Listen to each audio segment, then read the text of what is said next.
ఇటలీలోని Mauro మొరాండి అనే వ్యక్తి తన జీవితాన్ని పూర్తిగా విభిన్నంగా గడిపారు. 1989లో మొరాండి ఇటలీలోని బుడెల్లి అనే చిన్న ఐలాండ్కి వెళ్లిపోయారు. అక్కడ 32 ఇయర్స్ పూర్తిగా ఒంటరిగా జీవించారు.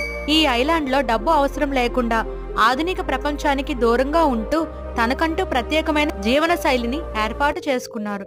ఆయన నేచర్ని ప్రేమించటం, దానిని రక్షించటం మీద దృష్టి పెట్టారు. 32 ఇయర్స్ ఈ ఐలాండ్ను పరిశుభ్రంగా ఉంచారు. ఆ ద్వీపానికి వచ్చే కొంతమంది టూరిస్టులకు ప్రకృతి గురించి అవగాహన పెంచడానికి ప్రయత్నించేవారు. 2021లో ఇటలీ అధికారులు ఈ ద్వీపాన్ని ప్రకృతి వనంగా గుర్తించడంతో అక్కడి నుంచి ఆయనను ఖాళీ చేయించారు. అప్పటికి మొరాండి ఏజ్ కూడా అయిపోయింది. ఒక చిన్న అపార్ట్మెంట్లో కొత్త జీవితాన్ని ప్రారంభించారు. బయటకు వచ్చిన 3 ఏళ్లకు ఆయన మరణించారు.